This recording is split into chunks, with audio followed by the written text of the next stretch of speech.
Hello. We'll see who's actually up right now since it is the late hours here on the East Coast.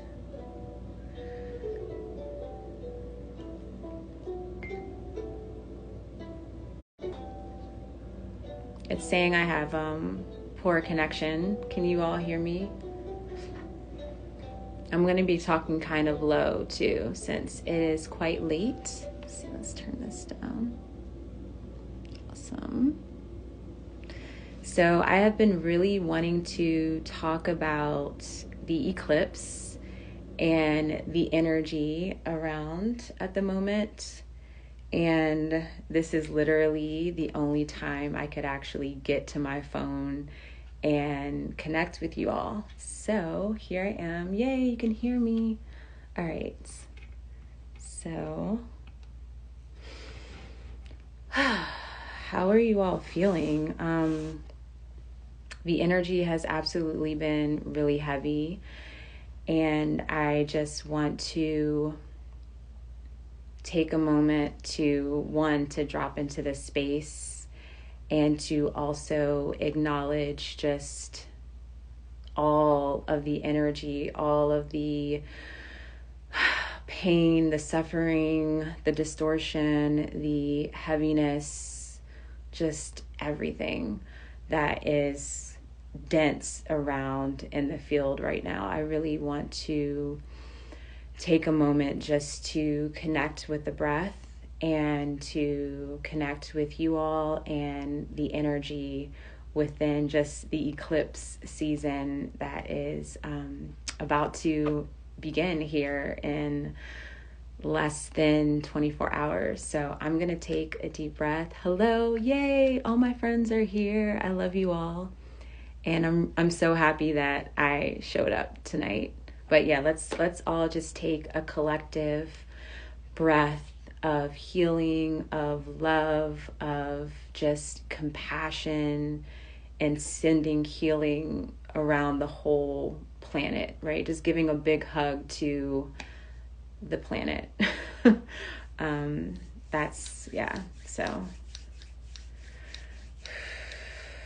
And just give yourself a big hug in this moment if you can.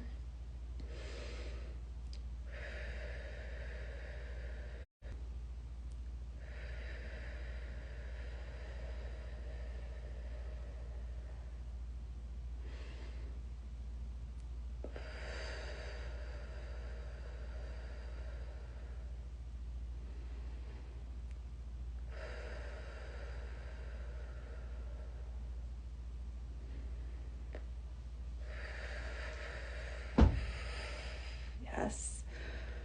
Oh, big stretch. Hello, beautiful people. Yes, I'm so glad I'm here. I was curious if it was going to be too late, but I'm sure a lot of you are awake due to the energy right now. And so I wanted to just show up here and share what I am connecting with within this energy of the eclipse and for Libra lunar cycle and just the goddess energy coming through at this time, specifically for Libra and where we are. And if you have any questions, comments, definitely feel free to leave them here, or just type that in. If you're watching the replay, definitely leave comments, in the and below. Why am I like brain dead right now? Hedge Witch 11, aka Jen, says that she stays up until at least 2 a.m. daily. Yeah, I'm a night owl. It goes in waves. Either I tend to always go to bed really late, or I go to bed really early. And when I go to bed really early, it's really odd and off, like kind of like a reset of the schedule, like getting extra sleep. But usually I go to bed really late and I still wake up pretty early. I would say about 8 or 9 a.m. So yay, I got this at a thrift store in Maryland when I was with my mother. All right, so let's get into it. I see Theo here. Hi, Theo. So, this is my bedtime ritual that I'm slowly working myself into.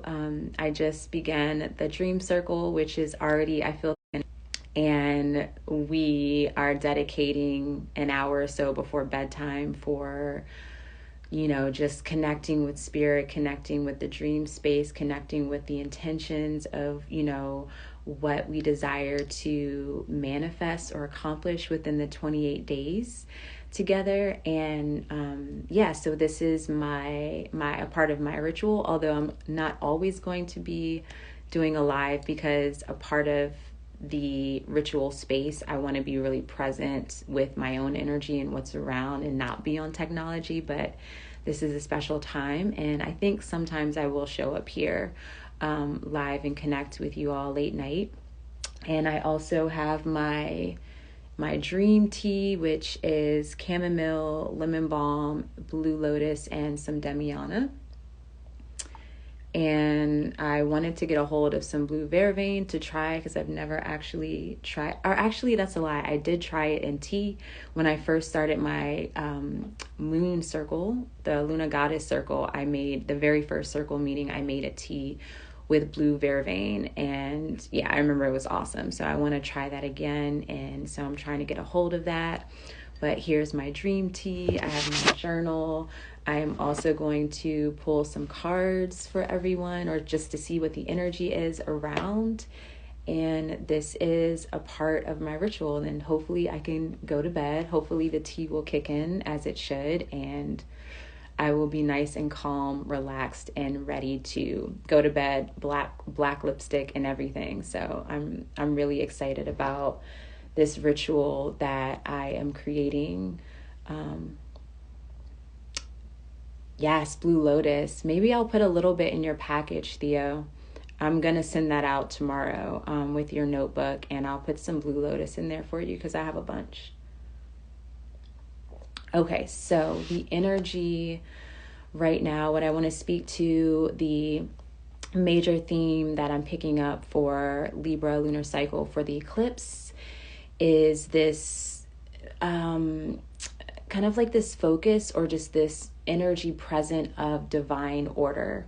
So what I've been really connecting with, as you all have seen in the tarot cards, if you've been watching my lives or any of my cosmic climates, I've been seeing the scales a lot in the cards, and the judgment energy of heart against the feather of the Egyptian goddess Maat has been coming up a lot lately. And so I want to share that with you too. And I feel like most of you, I'm sure, are familiar with Maat, but I will show you just the depiction of her here. And she usually has this feather here as a headdress, and this is the only picture I have of her as far as cards.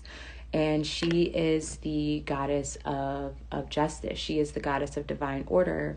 And when we are going through these really intense transformations or transitions in our lives, and even, with the Egyptians, their perspective or their mythology was like, once we die, right, we are transitioning into another reality or state of consciousness or experience. We go through the underworld, and we go through the underworld to reach that point in which we are essentially, the way I process it in my perspective is that we are going through this journey, and we are shown, you could say, like almost like a film or a run through of our life, right? And we are then seeing that, right? And our heart, our essence, is essentially weighed against the feather of truth. So, as you're looking through your life, you could say where you are at this moment, and where you have really come from. Where are you in the sense of the lightness within your heart, right? If that was to be weighed against the feather of truth, which the feather of truth in this case is essentially divine order, divine alignment, where it's a bit of a neutral energy. Where do you find yourself within that scales, right? The scale of that balance. Do you feel that you've been honoring like your values?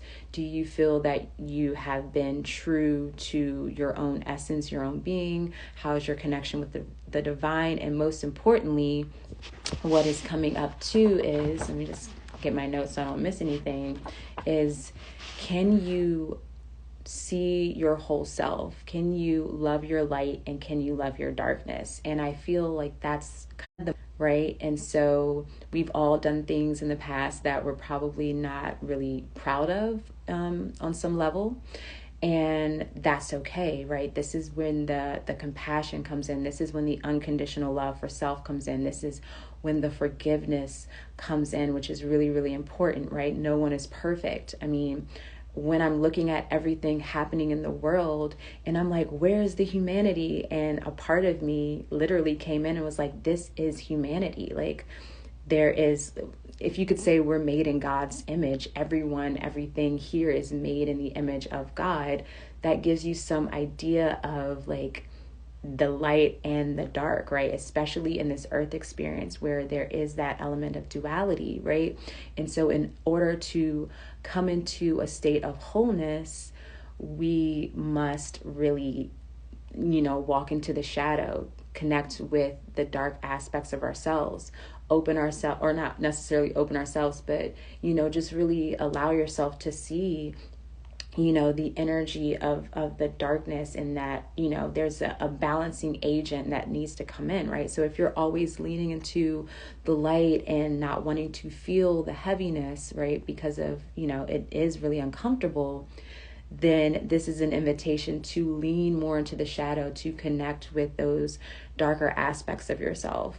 And that's also kind of what we're doing here in the dream circle. And, you can do your own 28-day ritual in connecting with that other aspect of yourself that hasn't been getting much attention, right? And so if you are someone that's always doing shadow work, always kind of, looking at the aspects of yourself or the world that's just like, oh my God, everything's fucked up. Everything is like, evil, and like you're losing hope. This is an invitation to lean over more into the light side, to bring in some of that energy and start to shift your perspective on, okay, like what is positive here? Like, what am I grateful for? Literally doing your gratitude journals, or what you're in appreciation of, or just when you feel that you're in that low place, when you catch yourself in that low place, stop. When you have time, stop and really write down just something that you appreciate feeling,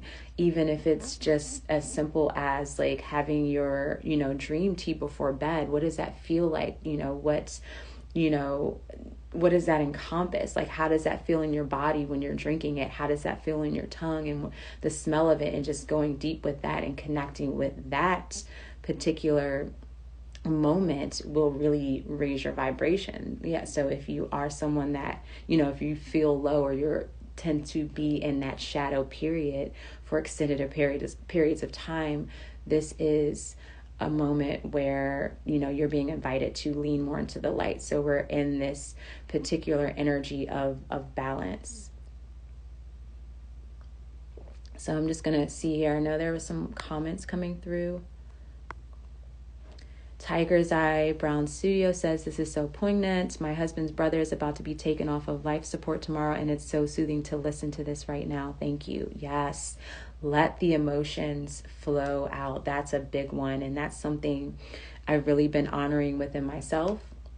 As, again, with all the heaviness coming up, and I've already been doing my own shadow work and really healing a lot of things that I've suppressed and not wanted to address lately. And I just allow myself to, I don't even care anymore who I cry around. I'm just like, it's coming out. Because what I've noticed is that most of the time when I cry, in front of someone, I don't know what it is. I think it's just the fact that I don't have shame about it. It really opens them up, right? It opens them up to vulnerability, in the sense of the fact that I feel safe enough to cry in front of them. And that's a big deal for me, because I've realized for so long I haven't been feeling safe to cry in front of anyone. My go-to was crying in the shower. So the fact that I just don't care anymore, and that's something that really, came full circle just as like a month ago. So it hasn't really been long, but it's been such a beautiful process of feeling the emotion. And once I allow myself to feel the emotion, it takes a lot of the heaviness away, right? I just really kind of shift it's just cleared, right? The energy's cleared. There's no shifting. It's just like, that's an energetic release. And so with this energy of Maat coming through and the divine order, and that the feather of truth, this is, the eclipse season is going to help us to release a lot of the heaviness that we've been holding on to, a lot of the heaviness within our hearts. And with everything going on right now, this is like a great fucking challenge to how the hell do we release what was already heavy when there's more being dumped on us? And this is a collective thing. We're all included. This is humanity. This is our species, right? And so even if it's not directly happening to us, it's in the field and we feel it within our body, right? And so if we are not allowing ourselves to feel and process and release, our heart will definitely become heavy, right? And so this is a reminder that, yes, we need to release and let go of what is keeping us, weighed down. So with Maat, a bit of her teachings are, you must be able to see your whole self, your light and your dark. Can you do this without judgment? And if you do see judgment coming up, you feel it, you hear it when you are connecting to your light or your dark, because, there is a thing too of toxic positivity. And so some people, might feel uncomfortable always being positive, especially when there's fucked up things going on. It's like, how can I be happy and how can I do this and that when people are suffering and dying? And I feel that, and I have that same conversation with myself. And I've had it with a friend recently in which I just said, if you are disempowering yourself, right? If you are taking yourself to that place, and the one example to look at it, right, is if you're thinking about money, and it's like, how could I desire money and wealth and all of that when there are poor people, that don't have access to that, and how it makes you feel kind of greedy. And my perspective, the way that shifted in the conversation I had with myself is, me being poor, how is that going to benefit those individuals, right?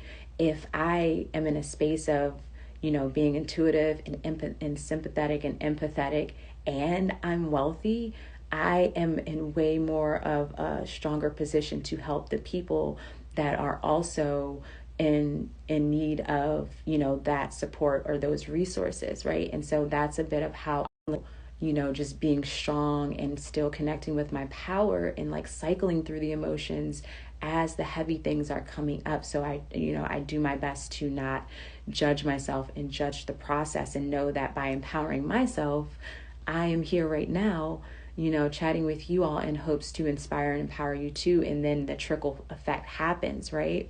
And so that's really important. So again, do your best to not judge as you're moving through the process. And another aspect or another invitation or question in the teachings of Maat is, can you see your divinity and your humanity, right? And so again, as I was looking at everything happening, I'm like, where's the humanity? Like, what's going on? And I'm like, going back into, the cycles of time, or like history of the planet, and humans, our experience here, our time here, like we've been doing this shit. This has been a really nasty cycle. This is humanity. Again, can you look at your whole self, your light and your dark, without judgment, right? And so that is humanity. So can you see your humanity, and can you see your divinity? And that divinity is that self-empowerment and that ability to connect with others and share your light, and to send love, and if whatever you can do, to be of service, to be of support, do that, right? And that is your connection to divinity. That is your element of spirit. And so then the next question is, can you love yourself as you are? That is really important too, right? And so that goes again with not judging yourself and just really accepting your whole self in the sense of light and dark, and really unconditionally loving yourself is really important. And this is the journey of every soul here. And in a sense, this is Maat as a goddess, as a guide. Sorry, one sec.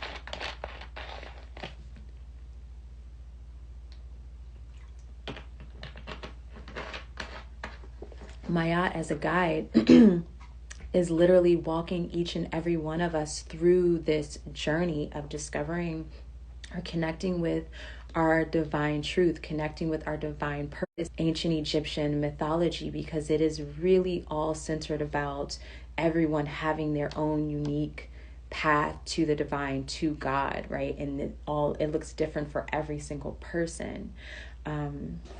Let's see what we have coming through here. Hedge Witch 11 says, I am in the thick of the dark night of the soul, part of my journey. I am being shown repeatedly to live my life how I meant to stop making decisions for myself based on others' opinions. Oh, that's a big one. Yes, I feel that. I'm experiencing that too. And one of the biggest things, or the greatest things that you could do for yourself, is just following that spark within you. Anything that lights you up, just honoring that and, taking it day by day. So when you're in those moments of dark night of the soul and you find that one glimpse of light or that feel good moment, connect with that and see what comes out of that. Even if it's a thought of, just say, for me, one of my feel good daydreams is having a temple on, like, by some body of water, and having like a reflecting pool and being able to see like the moon phases through the water of the pool. And oh my gosh, so when I think about that drops me into that frequency, and then I follow that. And the way I just follow that, or the way anyone could follow that, is like, okay, with that, I'm going to, just randomly look at, pictures of pools of water, or like, the moon reflections on the pool. And then usually when you're in those frequencies, you get some sort of insight or direction, right, to move towards something, whether it's like, that particular thought or fantasy or something else. It's like, oh, let me call this person, or let me go do this thing, or like, oh, I need to, you just get this like guidance that comes through, right? And so the way I even bring that back to the dark night of the soul, and making decisions for yourself and still connect to your own divinity, and not like you're connected to your own God energy when you're in those moments. And that will really help you to kind of shut out the opinions of others, right? And the more you do that, the stronger you become within yourself. Oh, Asha, so happy I caught you live. Thank you for sharing your ritual and your thoughts with us. Absolutely. Yay, welcome in, everyone. Yes. Hedgewitch 11 says, yes, after weeks of darkness, the light is making its appearance again. Yes, I love it. Yeah. And that's the beauty of it, right? Where, you have your moments of darkness, which I also like to look at as contrast. I definitely have been following Abraham Hicks for years, and I love her perspective on those really heavy, intense, dark moments. She calls them contrast. And those moments allow us to really understand what it is that we truly desire, understand what's off within ourselves and in our, field of awareness or sphere of influence, right? And so in those moments of contrast, we're able to really get an understanding of what we can do different, or what we are not, vibing with at the moment. And that element of the journey, once you really sit within those dark moments, you really can start to sense, you get a stronger intuitive understanding of all of that, right? And how to kind of move through that essentially. And so that's big.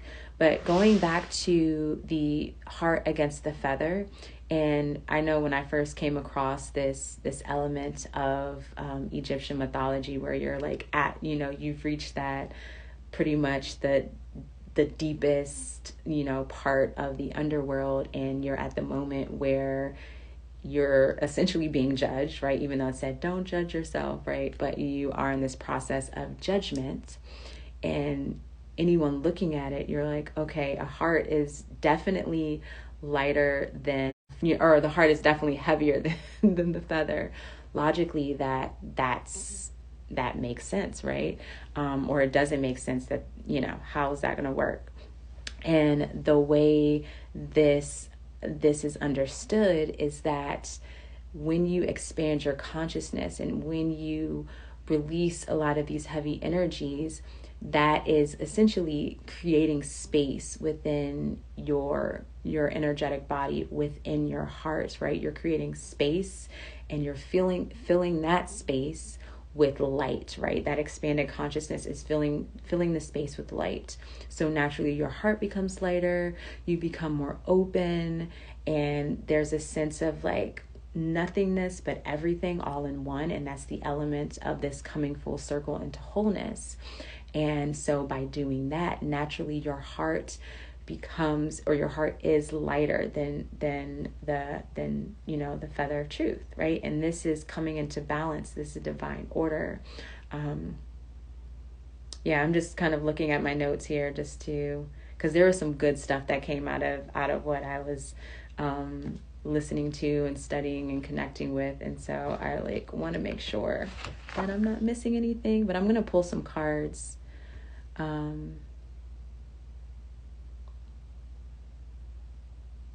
Yeah.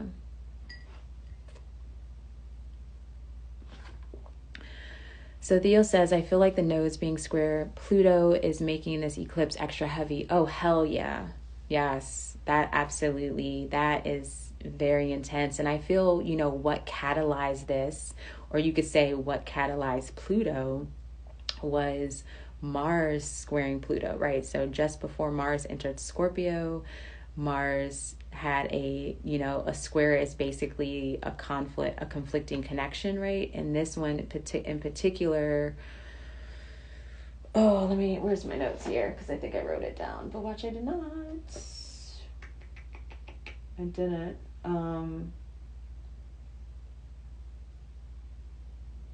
Oh yeah, so it's like a conflict and action, right? So like kind of a hesitation and movement, or there's this element of power dynamics, of control. Mars is the energy of like independence, freedom. I'm going to do whatever I want. Like, you can't tell me what to do. I'm just going to be in the moment and act and be free and spontaneous and very, independent. And Pluto is not necessarily like interested in holding Mars like hostage. But what Pluto does is like, it really like brings up the fears, brings up, the distortions and the like the trauma and just the shadow and the taboo things, like basically things that you don't want to deal with, that you've suppressed. Pluto, when it's triggered, will bring that up to the surface, right? Pluto in itself is essentially, I would say, like the underworld. And so with that being said, I think it was Sunday of last week, it was Saturday or Sunday, when Mars had that conflicting connection, the square with Pluto. And that was the same day that the terrorist attack happened in Israel, right? Which brought through that whole thing, right? Like, you really can't make this shit up, unfortunately. And I feel that, like, I already sensed that was gonna be a big deal, obviously, with the transits and the nodes and all of that involved. And then, yes, that was kind of really activating the space for this eclipse. So that's going to be really, really intense. And yeah, thank you, Theo, for bringing that into the conversation, because thinking about just this energy of the balancing of the scales, right? The heart against the feather, and that point when you're at that very bottom of the underworld and you are going through that process of judgment to finally die and resurrect, right? So this is the moment, like, are you going to die and just like, your soul's going to be eaten and therefore you cease to exist? Or are you going to pass this test? Is your feather, are you going to release all of this heaviness? And is your heart going to be, lighter than the feather? And then you're going to resurrect, right? So Pluto in itself is, that point in the underworld. Or you can even, I think I should start pulling some cards. Lewis, hello, welcome in. Kettle Buddha, what's up? I'm so glad that you're here. Perfect timing. I'm talking about resurrection in Egypt, and so so let's go ahead. I'm going to start pulling cards here. That's coming through for us tonight, and my tea is getting cold.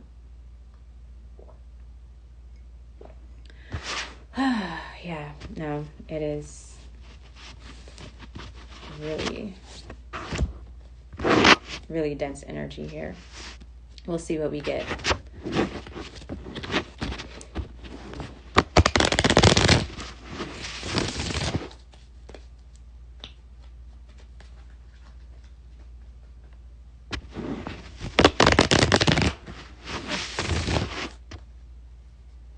So Lewis says, I had my immigration audience today. It brought fear, worry, and unworthiness in me.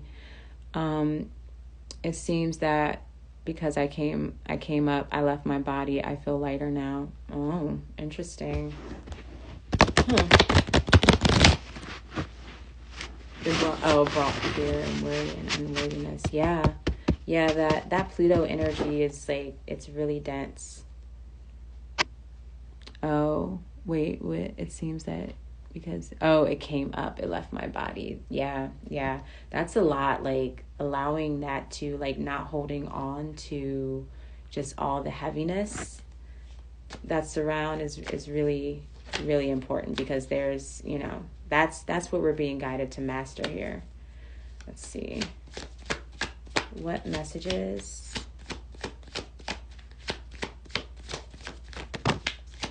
Nice. We got 2 at one time. Oh, okay, 3. And this one fell face up, so I'm going to connect with this first. And then we have 2 here that fell together face down, so I don't know what they are. But this one is the Empress. Yes, look at that. Venus is here. I feel the Divine Mother protection, which I was talking about this in the dream circle, coming forth as Bastet, and that divine, like, fierce mother protective energy. And I really feel that here, and that nurture, right, that support. And that's something I've been really connecting with, just with everything coming up. And, being a mom, it's a whole different dynamic when you have a child. And so protect, my creations, so to speak. So that's very fitting here. Okay. And it's interesting, what's standing out to me here is like her feet on the crescent moon, which is similar to what you usually see the high priestess with the crescent moon at her foot. And then also her connecting with this bird here, which I feel like between the bird and the moon, there's like this messenger type energy coming through, or what I'm just picking up, like some kind of information. And what I do vibe with about the Empress and that fierce protective energy is that the Empress is like that aspect, that feminine aspect of the Emperor. There is this element of power and control, but when I think about the Empress, it's like, it's the queen energy. It's like the very like divine queen, where there's this graceful power. And the past 2 nights, I've been watching Cleopatra again, the 1960s movie, which I absolutely love. And I just, Elizabeth Taylor did so well with that, and I really just vibe with her, just her flow, even though it was really romanticized, like the whole femme fatale vibe. But I just like, I get that, where it's like a woman in power, that feminine power, where it's like more of like a, it's like a magnetic pull of like you don't really have to say or do much. It's like kind of that energy of less is more. I'm going to get back to your question in a second, Lewis. I want to see what other cards we have here, but I'm excited about that. All right, so Three of Wands and Four of Swords.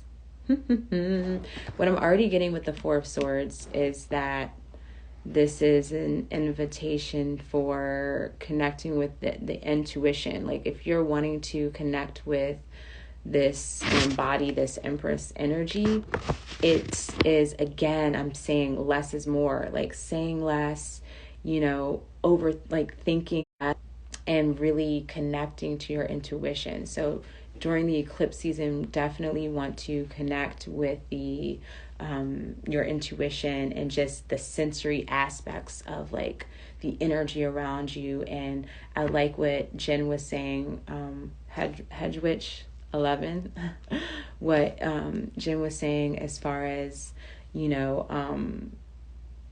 that Jen? And now I'm losing my train of thought. Or just, connecting to listening, not listening to others, and listening to the self, right? So connecting to your intuition, connecting to the body, listening to your body, paying attention to, I'm in this, I'm reading this thing and my body feels like this. I was having a conversation in TMI last night, and the person I was having a conversation with, like literally, and it was about all of the stuff happening, right?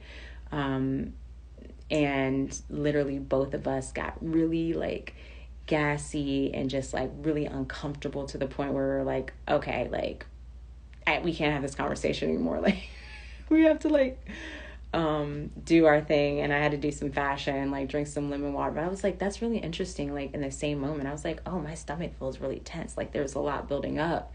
And it's like paying attention to the body and what organs are in stress, right? And really listening to that, right? And paying attention to the energy around, right? And I like how Lewis is saying, yeah, my skin feels so soft and elastic like never before, right? So there's something there connected to paying the attention to the body. And the skin is essentially like a barrier, right? Kind of like our shield to our internal being. And so the fact that that feels soft and elasticy, right, like never before, in the sense of you just had a release and have went into that heavy space, and then you release and you feel lighter, and you can feel the difference on your skin, right? And so that also speaks of that transition.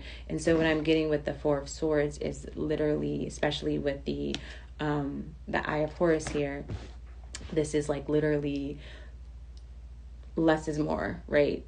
Out of the head, not really speaking as much, communicating with truth, clarity, and listening to the intuition and letting that lead you and help you to make your right decisions, right? Or right decisions. And then with the Three of Wands, this feels, I'm going to come back to that because I don't know yet. I need to connect. Let's see. Have you experienced any astral projection adventures? I have not, but I have not intentionally done that. And that's going to happen once eclipse season is over. Ideally, this is the plan. This is the intention. Once the dream circle has come full circle and eclipse season is over, my intention is I'm going to do a little bit of astral projection work, and I want to connect with you on that. So stay tuned. Aren't we having a new moon this weekend? Yes, plus the eclipse. So the new moon in Libra, which is solar eclipse, really big deal, is happening tomorrow on October 14th at 1:55 p.m. Eastern time, right? So we are in the energy, like almost 12 hours from now, basically, is when that eclipse is going to have its peak moment, right? So we're really in that like dark space right now. And I love the energy. It's very, very intense. Yeah, so Three of Wands. Let's see, how does the Three of Wands fit into this equation here? The fire. I'm feeling the fire. And, you know, I've been hearing, you know, we've all been seeing like the ring of fire, this particular eclipse. And that's been speaking to me in the sense of what the eclipse in itself is. And this is a solar eclipse, so it's a new moon. It's that really, it's like no moon, right? It's that complete union of sun and moon. And with eclipses, right, there's an element of divine alignment. So whenever we have new moons, like a new moon essentially is not always an eclipse, right? And that's because they're not hitting that exact alignment, even though they are essentially aligned. It's not an exact meeting, and those exact alignments happen. The closer, the more exact, you know, the closer they are to being an exact alignment, the sun and the moon. And so this is essentially an element of divine alignment. So again, coming back to that same theme of divine order of balance. And with eclipses within itself, there is that element of accelerated change and deep transformation. And what even though eclipses can be intense, what I do enjoy about eclipses is that it is a time in which you don't really have to do a lot, right? This is a moment where the universe is kind of stepping in and doing a lot of the work for you, and you just have to be clear with your intention and keep yourself in, you know, in alignment, right? Or keep yourself in a frequency so you're in alignment with the best possible manifestation. You could say the highest timeline for, you know, with your divine purpose. So there's not a lot really you have to do. And what I'm seeing with the Three of Wands here is essentially this like creative, did I say that already? Creative creation, creative energy, creative collaboration. Essentially, I'm thinking of the sun, moon, and you, right? And how that can come into connection. And when we think about the sun, that being divine intelligence, when we think about the moon, that's divine embodiment. And where do you fit in that equation, right? Where are you within that? And so what I get with this ring of fire is that, again, that kind of like circle energy, that portal energy. And this is the moment even of, you know, inside of the circle is black, right? So there's that essence of everything and nothing. And there's that bit of light surrounding that portal, in which, yeah, the lighting just got really weird here. Speaking of light, extraordinarily charmed, holy eclipse. Hello. Oh my goodness. Yes. For the new moon eclipse. Rooney? Oh, tomorrow. Oh, wow. 11:55 MST then. Divine. Ooh, yes. 11:55. And 55 or 5 is that vibration of conflict, of change, right? Because if you think of just going through the numerology, and you're at 3 is that creative energy. 4 is that completion or structural, stable completion. Then you bring in that 5th element, and it's like, okay, what the fuck am I going to do with this 5th one, right? Like something has to change, something has to shift. This is like throwing me off. And so that's kind of what is speaking to me with that. But let's see, what else are we getting here? I'm probably going to wrap this up too. All right, so what additional messages? Thank you. Maybe we can get 3 more. Thank you. Nice. Speaking of, that one wanted to come out. There we go. Awesome. Yay. That's a beautiful way to wrap it up. My tea is like probably cold now. Oh, room temperature. Okay, cool. Ooh, okay. Interesting. This just made me dizzy looking at this.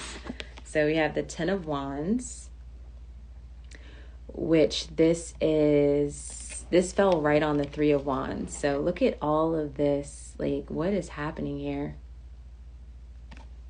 And it's interesting because looking at it in the camera, I'm like, is this reverse? I want to do it like this because of these feathers. I feel that it should be right side up. Yeah, it's like really tripping me out, which that is a message within itself. Going from very organized, you have like the lotus flowers just blooming so perfectly, and then you have this. And so that kind of speaks for itself as far as like all of these desires, all of this energy. And yeah, so simply like releasing and bringing it back to, yes, all the noise, all the energy, all the opinions, all the outside, everything. And what's really important is bringing it back to you, the sun, and the moon, like keeping it simple. Less is more, right? We have so much astrology happening. We have so much energy around. And can you bring it back to that union of sun and moon within yourself, your divine intelligence and your divine embodiment? Can you connect to that source energy within you, the God energy within you, and embody that, right? So that brings us back to this Empress.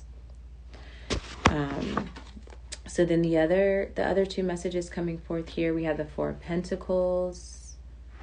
So I'm seeing that in connection with the Four of Swords. So 2 fours here on the table. And then we have the Nine of Cups, right? And I love this. This was the last card to fall, and it fell face up. So I saw what it was. Definitely made itself known.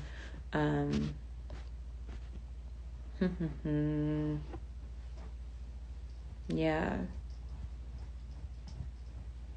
I'm seeing with the Four of Pentacles again, it just is this energy between the 3 and the 4s of like keeping it simple, really consolidating your energy, like bringing your resources in, like looking at your resources, bringing that in close to you in a sense, like what tools do you have?